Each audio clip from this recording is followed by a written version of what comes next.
Ya, untuk Hari Ibu, insya Allah tanggal 22 Desember, saya ingin menyampaikan siapapun yang ingin dunianya dimudahkan oleh Allah, gitu ya, urusan-urusannya dilancarkan oleh Allah, kalian memuliakan orang tua, bil khusus ibu.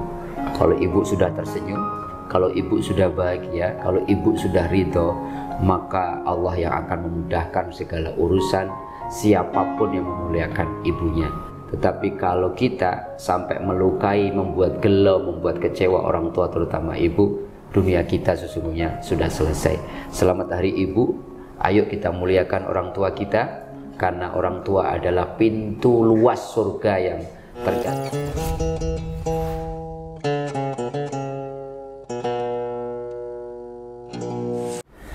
Assalamualaikum warahmatullahi wabarakatuh. Kita berjumpa kembali di channel Tauhid Cinta. Kali ini kita akan membahas tentang peran ibu dan posisi ibu di mata Allah. Ya, kita tahu bahwa menjadi ibu itu tidak mudah. Tapi ketika sudah sukses menjadi seorang ibu, posisinya luar biasa di mata Allah dan Rasulullah. Ya, apalagi di zaman digital ini, ya banyak mahmud atau mamah muda, anak-anak mamah milenial yang mungkin permasalahannya dulu dengan masalah sekarang itu sangat berbeda. Jadi ada jarak atau jurang antara konteks masa lalu si ibu dibesarkan dengan kekinian gitu. Nah, kita akan membahas ini dengan Ustadz Mukhlisin Aziz. Beliau adalah pembina di channel Tauhid Cinta ini dan dosen di Institut Ilmu Al-Quran. Assalamualaikum. Assalamualaikum warahmatullahi wabarakatuh. Posisi ibu kan luar biasa ya. Ridallah fi ridal walidain wa sakhtullah fi sakhlil walidain. Al-jannatu tahta aqdamil ummahat. Ya. Surga di bawah telapak kaki ibu. Ridho Allah ridho orang, terletak pada ridho orang tua, khususnya ibu gitu, dan ibu disebut sama Rasulullah 3 kali baru bapak gitu ya. Nah, posisi ini sungguh besar gitu, posisinya sungguh agung gitu, tapi di sisi lain ya perannya juga sangat besar gitu, tanggung jawabnya juga luar biasa gitu ya.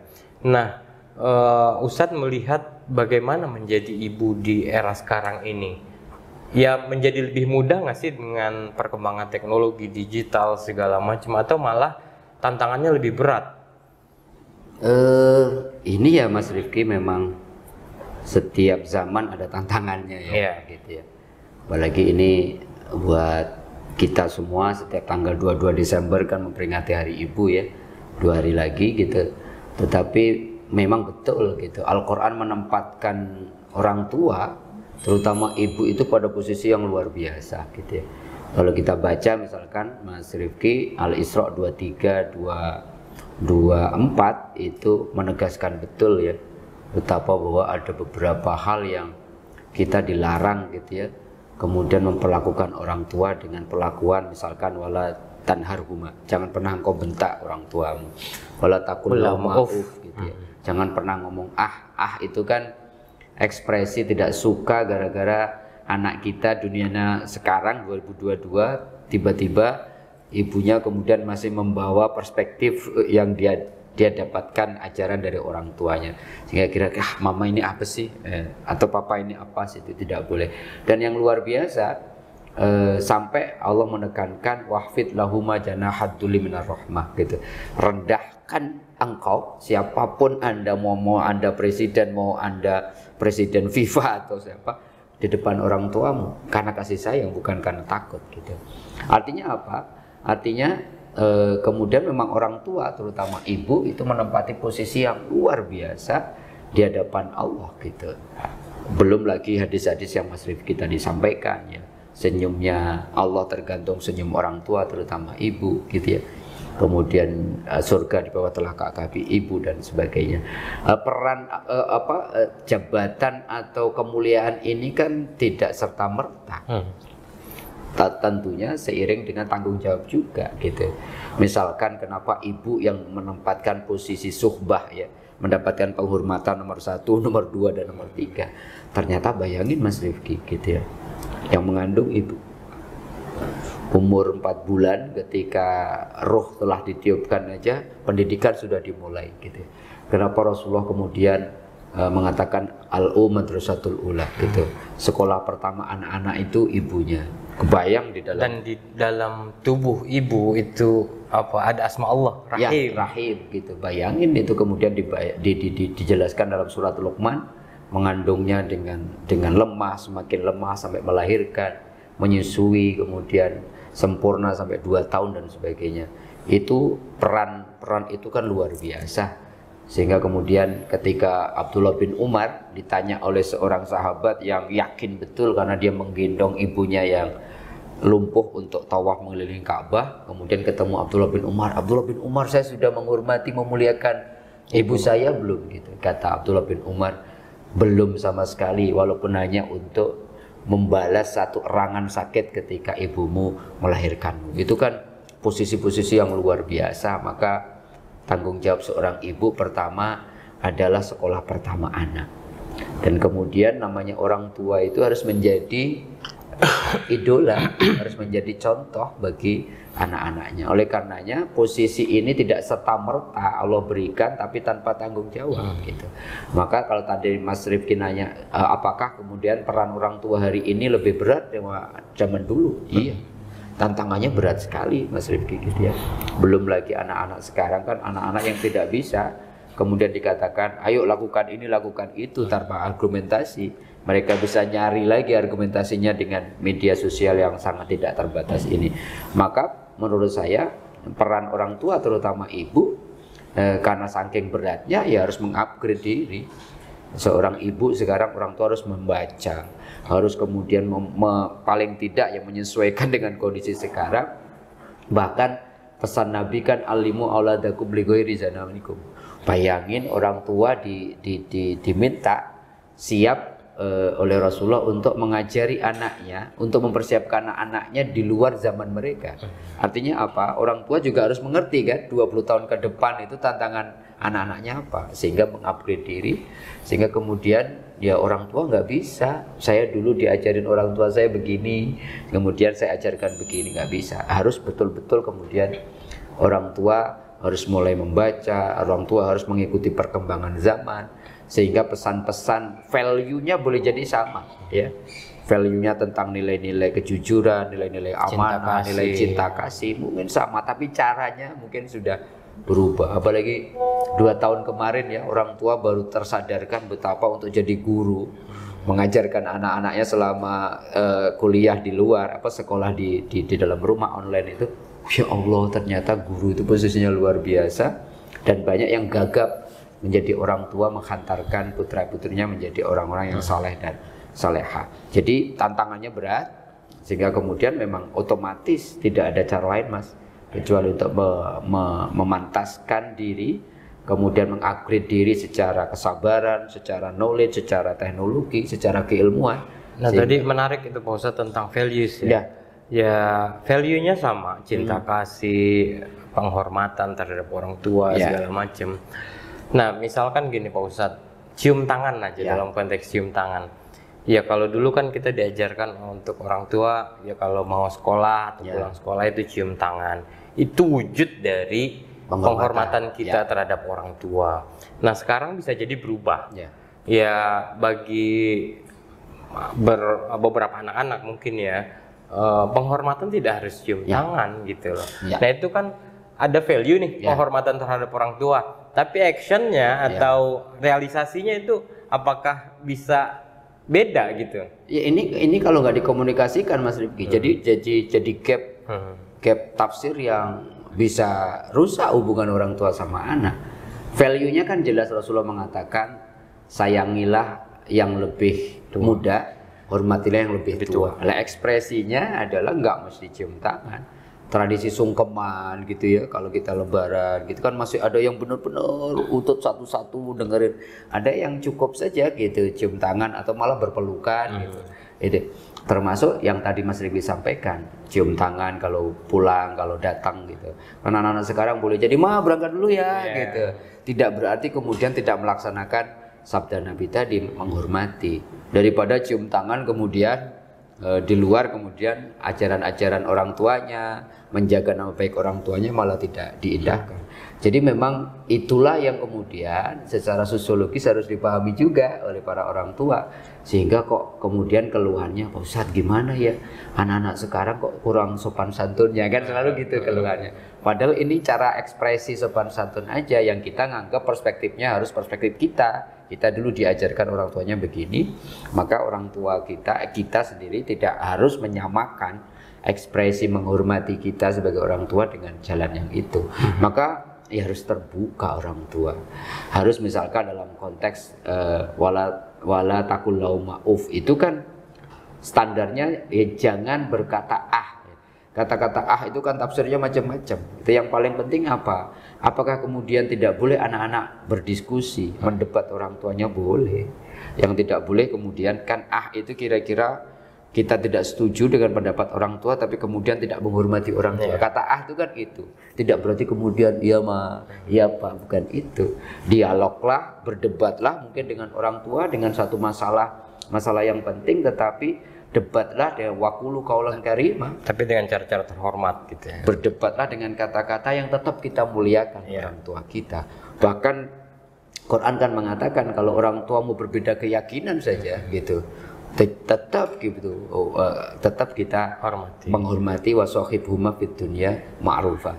Hubungan hablum minanas itu tidak boleh Mas menghambat penghormatan kita kepada orang tua. Di dalam konteks akidah mungkin kita boleh menolak, tetapi di dalam penolakan akidah yang prinsip itu, tetapi hubungan hablum minanas orang tua tetap tidak ada bekas orang tua gitu. Nah, ada masa-masa di mana anak-anak itu misalkan dulu mereka kita gandeng ke sekolahan gitu, atau mereka kita cium sebelum sekolah gitu.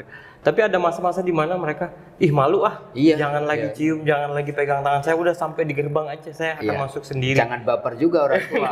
Anak-anak udah nggak sayang lagi gitu. Enggak, sekarang momennya saya selalu mengatakan begini, banyak orang yang kemudian curhat, gimana ya saya harus menemani anak-anak saya, menjaga memastikan mereka aman gitu.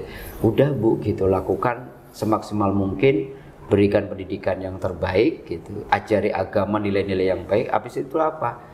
Pasrahkan sama yang punya, yang sejati Allah. Nggak mungkin ibu ngintilin anaknya. Anak-anak SMP aja sudah kadang-kadang malu diantar sama kita, digandeng sama kita. Mereka sudah punya grup bahkan sendiri. dari SD udah gitu. Sudah punya grup sendiri atau apa. Tetapi apa gitu, yang penting itu di rumah.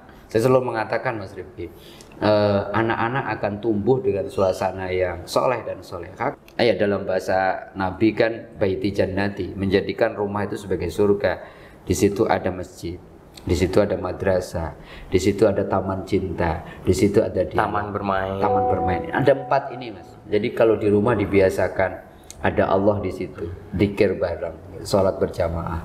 Yang kedua madrasah, di rumah itu harus ada saling membaca, saling kemudian menambah ilmu, sehingga yang satu nggak gagap gitu.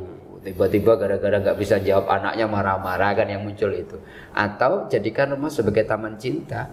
Di situ tumbuh kembang, saling mencintai, saling memuliakan, kemudian saling menghormati, kemudian saling menjaga dan sebagainya. Dan keempat, harus ada dialog di rumah, dibiasakan musyawarah.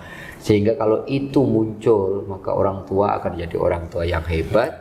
Maka kemudian memastikan anak-anak kita menjadi anak-anak yang qurratu a'yun, menjadi terjadi anak-anak yang soleh dan solehah. Dan itulah kemudian kenapa orang tua dibebani tanggung jawab yang besar, kemudian diberi apresiasi sama Allah, bahwa cintanya Allah tergantung cinta orang tua sama anaknya, marahnya Allah juga tergantung marahnya orang tua. Nah, ada pengaruh media sosial misalkan kayak gini Pak Ustadz. Nak, kamu dari mana? Kata ibunya atau orang tuanya. Terus dijawab sama anaknya, kamu nanya. Kok gitu jawabnya? Kamu bertanya-tanya. Kayak gitu.